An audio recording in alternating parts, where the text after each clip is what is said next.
जय माता दी। यहाँ पर है हिमकोटी की पुलिस चेक पोस्ट। मंदिर तक पहुँचने तक हालात कुछ ऐसे हो जाएंगे। सारे हैं लॉकर रूम्स जिनमें आपको अपना फोन, बैग सब कुछ रख के जाना है, लेदर का सामान, पर्स।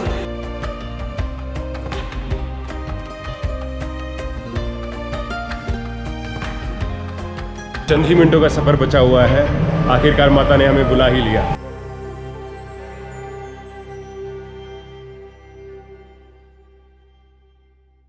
जय माता दी दोस्तों, पिछले वीडियो में हम आपको लेके गए दिल्ली से कटरा और कटरा से हमने अपना सफर किया अर्धकुंवारी तक। इस वीडियो में हम आपको लेके जा रहे हैं अर्धकुंवारी से पूरा भवन तक और भवन के बाद भैरव बाबा के पास और फिर वापस कटरा। तो चलिए इस सफर की शुरुआत करते हैं। तो बता दें कि अर्धकुंवारी से दो रास्ते हैं। एक तो पुराना रास्ता है जो काफ़ी स्टीप है और जिस पे खच्चर चलते हैं अभी भी, लेकिन एक रास्ता है जो कि अब जो उन्होंने टाइल वाला प्लेन बना दिया है, इसमें चलने में आपको ज़्यादा स्टीपनेस नहीं मिलेगी, बहुत इजी चल सकते हैं आप और ये यहाँ जल्दी पहुँच जाएंगे, कंफर्टेबली पहुँच जाएंगे। ये जो सामने आप रास्ता देख रहे हैं ये भी जाता है भवन को। ये पुराना वाला रास्ता है, ये काफ़ी खड़ी चढ़ाई है और यहाँ से भवन तक का टोटल डिस्टेंस करीब 6 किलोमीटर का है। लेकिन हम आपको रेकमेंड करेंगे कि जहाँ से हम जा रहे हैं ये नया वाला रास्ता है, ये आप यहाँ से जाइए भवन पे, ये थोड़ा इजी है और यहाँ से टोटल रास्ता पड़ता है भवन तक का करीब 5.5 किलोमीटर। तो ये रास्ता नया है इसलिए क्योंकि बैटरी ऑपरेटेड गाड़ियाँ चल रही हैं और ये स्पेशली उनके लिए बनाया है। इसलिए खच्चर नहीं चलते हैं, लोग हैं और ये गाड़ियाँ हैं, आप इनको ही बुक कर सकते हैं। जैसे कि हमने आपको बताया कि ये वाला रास्ता नया बना हुआ है, शेड वाइज अच्छी चीज़ है, बट शॉप वाइज आपको ऑप्शन नहीं मिलेंगे, अब तक हमें नहीं दिखाई दिए हैं। पानी पीने के हैं लेकिन खाने के नहीं है, तो अर्धकुंवारी से अच्छे से खा के चलिए। आगे जब रास्ता मिल जाएगा तो दिखाएंगे आपको कहाँ से फैसिलिटी स्टार्ट होती है। एपिसोड 1 के बाद हमारे पास बहुत सारे लोगों की क्वेरी आई थी कि कोरोना रिपोर्ट के रिगार्डिंग क्या स्टेटस है। तो आपको बता दें कि ना ही नेगेटिव कोरोना रिपोर्ट हमसे ली गई, ना ही हमारा वैक्सीनेशन सर्टिफिकेशन कहीं चेक हुआ और हम लोगों के दर्शन इजीली हो गए थे।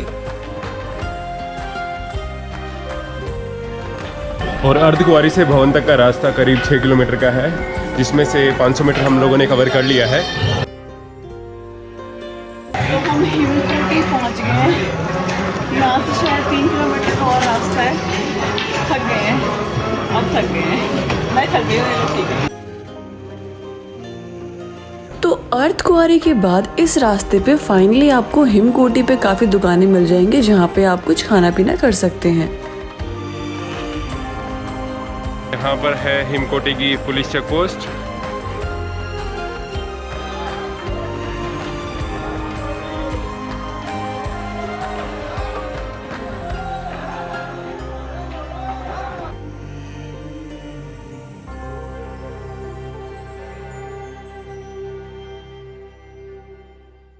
आपके फुटवेयर और जैसे आपने पहले बताया ना, कपड़े बहुत इंपॉर्टेंट चीज़ें हैं, उनको नज़रअंदाज ना कीजिए। मैं देख रही हूँ लोग सिंपल चप्पलों में, सैंडल में, स्टाइल में, जूती में भी आ रखे हैं। या तो जो लोग नंगे पैर आ रहे हैं वो श्रद्धा के हिसाब से आ ही रहे हैं, लेकिन अगर आप आ रहे हैं ढंग के अच्छे कंफर्टेबल स्पोर्ट्स शूज़ पहन के आइए। ये काफ़ी लंबा चलना होता है, हमारे शूज़ बहुत कम्फर्टेबल हैं हालांकि, लेकिन तब भी डर हो जाता है। हालांकि खाने के ऑप्शंस लिमिटेड हैं इस वाले रास्ते पर, लेकिन वॉशरूम फैसिलिटी और पीने का पानी आपको अच्छी मात्रा में मिल जाएगा। एक बात का ध्यान रखें कि अपने साथ पानी की डिस्पोजेबल बॉटल्स कैरी करिए ताकि आप उनको रिफिल कर लें। कम से कम प्लास्टिक को एनवायरनमेंट में यूज़ करें। और ये देखिए, मंदिर तक पहुंचने तक हालात कुछ ऐसे हो जाएंगे, लेकिन फिर भी माता के नाम लेते लेते लोग ऊपर जाते रहेंगे। जय माता दी।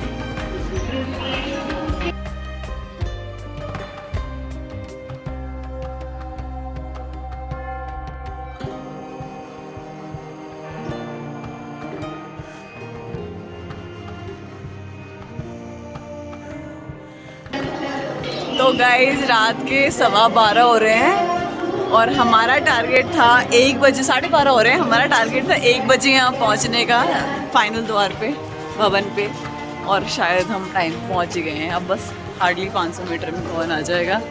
और फिर देखते हैं दर्शन के लिए कितनी लंबी लाइन है, पर्ची है।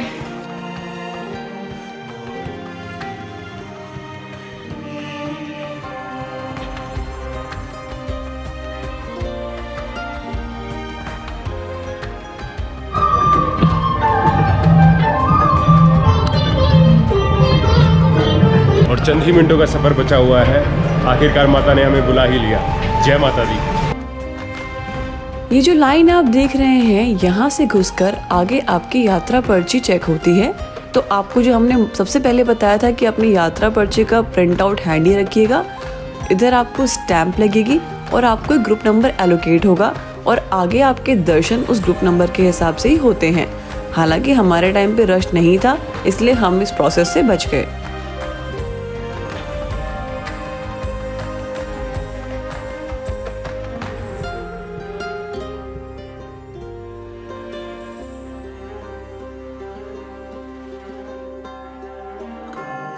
हम लोग अभी खड़े हैं राइट नाउ प्रसाद की लाइन में, जिसे कहते हैं भेड़ शॉप। आपको प्रसाद लेना है या तो आप नीचे से लेकर आ सकते हो, अगर आपको लगता है कि आप इतना देर वेट कैरी कर सकते हो। लगी हुई प्रसाद की आप वहाँ से खा सकते हो प्रसाद। और ये सरकारी शॉप है। हाँ, सरकारी, यहाँ श्राइन बोर्ड वालों की शॉप है। इसलिए आपकी लॉकर नंबर 1 है और लॉकर नंबर 2 और 3 आगे है, जिसमें बहुत लंबी लाइन लगी हुई है। भेड़ प्रसाद की एक ही शॉप थी जो अभी हमारे सामने यहाँ खुली हुई थी। थोड़ा सा आगे चल के 2 और शॉप थी, लेकिन वो रात को बंद थी, तो उनके बारे में हम कंफर्म नहीं बोल सकते कि वो खुली रहती है कि नहीं। तो आप या तो प्रसाद यहाँ से ले या फिर नीचे से लेकर आए, ताकि आप रश को अवॉइड कर सके। मीनवाइल आपको एक टिप दे देते हैं। अभी मैं फ़िलहाल खड़ा हूँ लोकल नंबर 1 के अंदर, और आपको मैं बता दूं कि अगर आप लोगों के पास लोक है, अगर आप नीचे कटरा से ही लोक लेके आते हैं, तो आपको ईजिली यहाँ पर मिल जाएगा लोकर, क्योंकि उसके लिए आपको लाइन में नहीं लगना पड़ेगा। अदरवाइज़ आपको लोग यहाँ से लेना पड़ेगा, आपको लाइन में लगना पड़ेगा, बहुत ज़्यादा रश होता है। इसलिए हम लोग अपना जो लोक है वो नीचे से ले आए थे, ईजिली हमें लोकर मिल गया। अब अपना सामान यहाँ रखेंगे और इसके बाद रिकॉर्डिंग अलाउड नहीं है, तो इसलिए माता के दर्शन करने के बाद अब आगे का सफ़र आपको दिखाएंगे। लोकर 1 के पास आए, यहाँ पे इतना ज़्यादा रश नहीं रहता है यूजुअली, और अपने शूज़ वगैरह भी आप यहीं रख सकते हैं, जिससे आपको अननेसेसरी लाइन में नहीं लगना पड़ेगा। लोकर नंबर 2 के पास बैग सब कुछ रख के जाना, लेदर का सामान, पर्स, कुछ कैश ले जाइए, बाकी प्रसाद ले लीजिए। जिन हाथों से प्रसाद ले रहे हो उनमें हाथ मत लगाइए जूते के। पर्ची भी लेकर जानी है आपको। पर्ची तो हमने ली है। दर्शन करने के बाद हम दोबारा से सागर रत्ना में चले गए थे खाना खाने। यहाँ पर भी सागर रत्ना है और सोने की कोशिश की, लेकिन बहुत टायर्ड है और लेटने की जगह नहीं है। तो आधा घंटा वैसे हम सो भी गए सागर रत्ना के अंदर ही। तो अपना जो सफ़र है, अब हम डिफ़िकल्ट सबसे पैच कहेंगे इस यात्रा का, वो है भैरव बाबा की यात्रा, जो अब हम कर रहे हैं स्टार्ट। फिलहाल 4 बज गए हैं सुबह के और हम लोग 1 भी मिनट सोए नहीं हैं। और अब बस ये तो यात्रा तब कंप्लीट तभी मानी जाती है जब भैरव जी के दर्शन करके जी हाँ, जब अगर आप माता जी के दर्शन कर लेते हैं और भैरव बाबा के दर्शन नहीं करते, तो आपकी यात्रा कंप्लीट नहीं मानी जाती है। बहुत ठंड भी हो रखी है, बहुत ठंड हो रखी है। ठंड हो रखी है, तो आप ये भी ध्यान रखिए कि जब आप यहाँ पर आएँ, चाहे मौसम में आए, तो इवनिंग रात में आप आ रहे हैं, रात में रुक रहे हैं, तो शॉल वगैरह सब अपने साथ लेकर आए। चलिए अब सफ़र को शुरू करता है। मेरे पैर बिल्कुल जवाब दे चुके हैं, लेकिन एक करना है भैरव बाबा के लिए, तो चलो चलते हैं। चलो, जय माता दी। जय माता दी। आपको बता दें कि ऊपर रुकने के लिए डॉर्मेटरीज अवेलेबल होती हैं, लेकिन वो first come first serve basis पे ही बुक हो जाती हैं। इसलिए अगर आप लोग सुबह जल्दी यात्रा शुरू करते हैं और शाम तक पहुंच जाते हैं, तभी आपको रुकने की जगह मिलेगी, वरना आपको कंबल लेके जैसे लोग नीचे सो रहे थे वैसे ही सोना पड़ेगा। हालांकि भैरव बाबा तक रोपवे सर्विस है वो भी शुरू कर दी गई है, जिसका एक सवारी का जो कम से कम 100 रुपये लगते हैं, 100 रुपये ही लगते हैं। और लेकिन वो जो सर्विस है वो शुरू होती है सुबह के 8 बजे से लेके 5 बजे तक। और फिलहाल अभी बजे हुए 3:45, तो हम वो सर्विस अवेल नहीं कर पाएंगे, और इसलिए हमेशा की तरह पैदल ही भैरव बाबा के पास जा रहे हैं। हालांकि भवन से जो भैरव मंदिर है वो करीब 2 किलोमीटर दूर है, लेकिन जो ये चढ़ाई है ये बहुत ही ज़्यादा स्टीप है, बिल्कुल खड़ा पहाड़ जो होता है बट कोई नहीं, अब यहाँ तक आए हैं तो आगे तक भी ज़रूर जाएंगे। इतना शरीर टूट चुका होता है, उसके बाद भी जी के 2 किलोमीटर्स हैं, 1.5-2 जो भी लोग बोलते हैं, बहुत दुखी कर देते हैं बिल्कुल। मैं थाइस में उतना पेन हो रहा है, कांट वॉक, बट आएगी। वो देखिए ऊपर से और स्टीपनेस रोड, ये बहुत स्टीप पार्ट है पूरा उसका। इतना उठने के बाद ये थोड़ा ज़्यादा हिट करता है, अदरवाइज इतना नहीं लगता।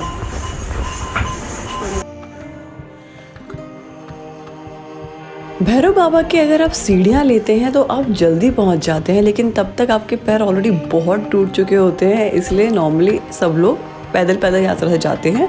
लेकिन हम लोगों ने भी नाना करते हुए आखिरी पैच में सीढ़ियाँ ले ही ली और डायरेक्टली पहुंच गए बाबा के पास। तो हम नीचे बैठे हैं भैरव जी के मंदिर में, मैं और अंकित दर्शन करके आ चुके हैं। बिल्कुल सामने ही है, शूज़ निकाल रहे हैं अपने, फोटोग्राफी रखनी है, इसे दिखाया नहीं हमने। अभी वहाँ दिखाते हैं, करने मूर्ति लेनी है आपको।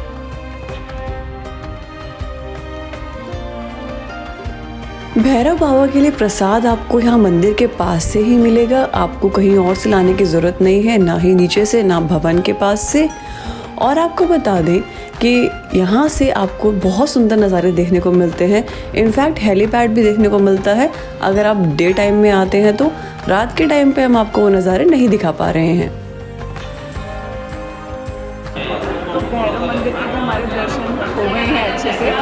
और आपको वो कहते हैं कि जी अगर आप वैष्णो देवी आए और भैरव जी के दर्शन नहीं किए आपने तो आपकी यात्रा इनकम्प्लीट मानी जाती है। तो हमारा वो वाला पार्ट तो टिक ऑफ हो गया है। उसके बाद यहाँ पे आरोही बाबा जी की विभूति है, जो हवन वगैरह होता है वहाँ से रखा हुआ है, उसको भी आप टिकट लगा सकते हैं, घर जा सकते हैं, मंदिर रखिए अपने। और अभी हम आपको लेके चलेंगे नीचे वाली जर्नी पे। भैरव जी के दर्शन करने के बाद आपको सामने एक विभूति नजर आएगी रखी हुई। हम आपसे रिक्वेस्ट करेंगे कि इस विभूति को तिलक लगाएं और इसको आप अपने साथ भी लेके जाएं। लोग लेके जा रहे थे, ये बहुत ही शुभ होती है। भैरव जी के दर्शन करने के बाद आपके पास 2 रास्ते आते हैं, या तो जिस रास्ते से आप ऊपर चढ़कर आए हैं वहीं से वापस जाएं और नए वाले रास्ते से नीचे उतरें, या फिर जहाँ से अभी हम जा रहे हैं, ये जो पुराना वाला स्टीप रास्ता था वो वहीं से नीचे उतारेगा आपको अर्धकुंवारी पे, यहाँ से जाएं।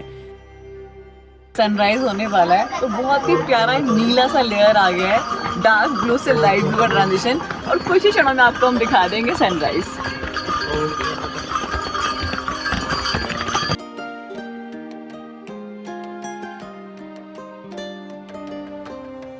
तो हम लोग फाइनली पहुंच गए हैं सांझी छत। पैर बिल्कुल से कांप रहे हैं। अगर आप हेलीकॉप्टर से आ रहे हैं तो हेलीकॉप्टर आपको सांझी छत पर उतारता है, यहाँ से आप मंदिर के लिए जा सकते हैं। बहुत ही कम 2.5 किलोमीटर का रास्ता है, या तो आप पैदल कर सकते हैं या खच्चर भी आपको मिलते हैं यहाँ से, वो भी कर सकते हैं। तो हम लोगों ने अपनी जो जर्नी है वो रात को 7 बजे शुरू की थी और हमें लगता है कि हम सुबह 7 बजे वापस नीचे पहुंच जाएंगे 12 घंटे में। अब बज चुके हैं करीब 5:30 और 1.5 घंटे में तो लगा ही देंगे नीचे। और आपको बता दें जिस रास्ते पर अभी फिलहाल हम चल रहे हैं ये यहाँ का सबसे ओल्डेस्ट, सबसे पुराना रास्ता है। इस रास्ते से पहले यात्री ऊपर जाते थे, फिर नीचे आते थे, यही वाला रास्ता था, एक और रास्ता। खच्चर जाते थे। तो भी आपको दिखाते हैं रास्ता। और कितना पतला है, संकरा रास्ता है जैसे बोलते हैं प्रॉपर पहाड़ी लैंग्वेज में। बहुत पतला है। सोचिए इसी रास्ते पे लोग चलते थे, इसी रास्ते पे खच्चर जाते थे। अब तो बहुत फैसिलिटी हो गई है, बहुत लेकिन चौड़ा हो गया है। जो व्यूज हैं वो इसी रास्ते से आपको बहुत ही खूबसूरत देखने को मिलेंगे। पीछे मिस हो गया एक पॉइंट जहाँ से और इस पूरे का 360 पीर पंजाल रेंज दिखती है, बट अभी रोशनी नहीं है इसलिए आपको हम दिखा नहीं पाए। जिसमें आपका सच पास पड़ता है, जो हमने दिखाया है सच पास वाली वीडियो में। इस लिंक पर क्लिक करिए और आपको सच पास की वीडियो दिख जाएगी। सांझी छत के पास में ही, मतलब बिल्कुल पास में ही आपको मिलता है फ्री हलवा और पूरी, हलवा और चने जो आपको लेकर जाते हैं। हम आपको दिखाएंगे।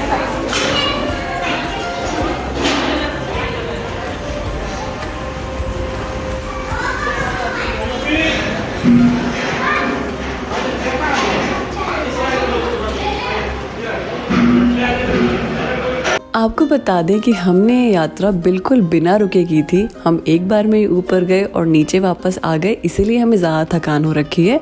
अगर आप लोग ऊपर भवन के पास रुकते हैं तो शायद आप लोगों को इतनी थकान ना हो।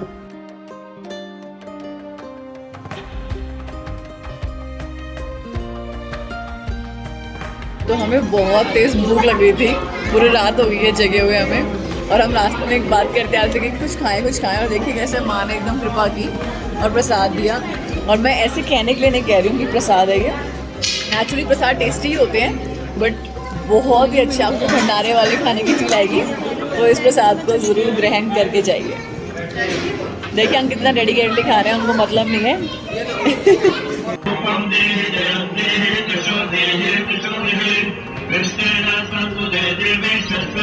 जाते टाइम जो रास्ता हमने मिस कर दिया था, वो रास्ता हमने जो स्टेयर्स वाला रास्ता है वो लेना शुरू कर दिया है उतरते टाइम। देख के जिसमें 130 है, 150 है, वो स्टेयर्स ले रही हूँ मैं, क्योंकि मेरे नींद पेन रहता है अदरवाइज। और स्टीप तो है ही, चढ़ने में तो बहुत ही हिम्मत लगती है स्टेयर्स पे, ज़्यादा थकते भी हैं जल्दी स्पीड से, बट ऑलमोस्ट अर्धकुंवारी पहुँचने को है अब तो। और मीनवाइल आप नज़ारे देखिए, सनराइज होने वाला है। मतलब वैसे तो हो चुका है, लेकिन उस पहाड़ी के जस्ट पीछे है, तो बहुत ही अच्छा एम्बियंस हो गया है। चारों तरफ ग्रीनरी है। और देखिए कितनी खूबसूरत लाइनिंग आ गई है येलो कलर की। सन बस ऊपर आने वाला है इस पहाड़ी से। बहुत ही सुंदर, बहुत ही शानदार माहौल हो रखा है। और करीब 2.5 घंटे के सफ़र के बाद हम लोग फाइनली अर्धकुंवारी पहुंच गए, उसी स्टीप वाले रास्ते से जो हमने आपको वीडियो के बिगिनिंग में दिखाया था। तो जैसा हमने आपको पहली वीडियो में बताया था कि अगर आप लोग अर्धकुंवारी पहुंचते हैं और गर्भ गुफा के दर्शन करना चाहते हैं तो आप अपना नंबर लगवा के जा सकते हैं, और उसमें काफ़ी टाइम लगता है, तो तब तक आप भवन जाके भैरव जी के दर्शन करके वापस आएंगे, तब तक आपका नंबर आ जाएगा। तो फाइनली हम लोग माता जी का नाम लेते लेते पैर हालांकि काँप रहे हैं, लेकिन तब भी हम पहुंच गए हैं। बस कुछ ही दूर मिनट के अंदर हमारा मेन जो एंट्रेंस जिससे हमने एंट्री की थी वो आ जाएगा। आपको बता दें कि दिन में अभी सिर्फ 9:30 बजे हैं और इतनी बर्निंग गर्मी है, तो अगर आप प्लान कर रहे हैं प्लीज़ दिन में ना ट्रैवल करें। दिन में शाम पहुंच जाइए, रिलैक्स कीजिए और शाम को 6-7 बजे अपना ट्रैक स्टार्ट कीजिए। हमें पता ही नहीं चला, हम आराम से कैसे करके आ गए। अभी तो गर्मी आपको अलग टॉर्चर करेगी, और इतना रश मिल रखा है दोपहर के टाइम पे कि बहुत एक अलग ही लेवल का चैलेंज है। तो खैर हमारा तो सफ़र ऑलमोस्ट कंप्लीट हो गया है। माता की मेहरबानी। माता दी, जय माता दी, जय माता दी, जय माता दी, जय माता दी, जय माता दी, जय माता दी, जय माता दी। ये है गुलशन कुमार की शॉप, और नीचे ही आप यहाँ पर इसके सामने देख सकते हैं, यहाँ पर फ्री भंडारा लगता है।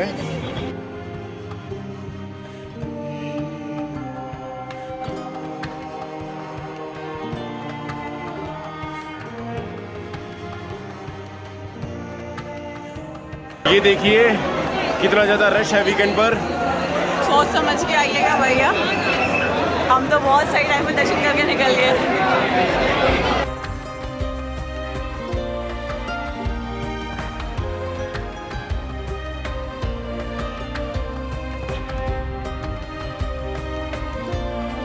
तो आखिरकार माता की कृपा से हमारी यात्रा संपन्न हुई। हालत देख सकते हैं आप पीछे दोनों की।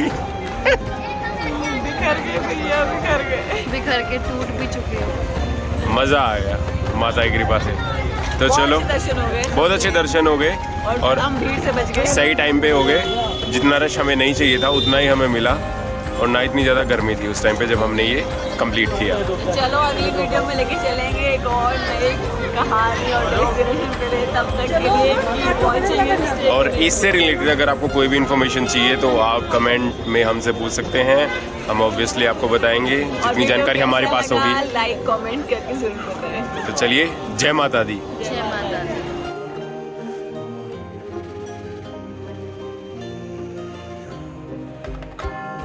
मंदिर से दर्शन करने के बाद हम कटरा से थोड़ा नीचे बाहर आए नेशनल हाईवे पे, जहाँ पे एक जगह पड़ती है पंजाबी हवेली। हम आपको रेकमेंड करेंगे कि अगर आप यहाँ आ रहे हैं तो डेफिनेटली यहाँ का खाना ट्राई कीजिए। उसका हमारा एक्सपीरियंस कैसा रहा, ऊपर दिए हुए वीडियो पे लिंक पे क्लिक कीजिए।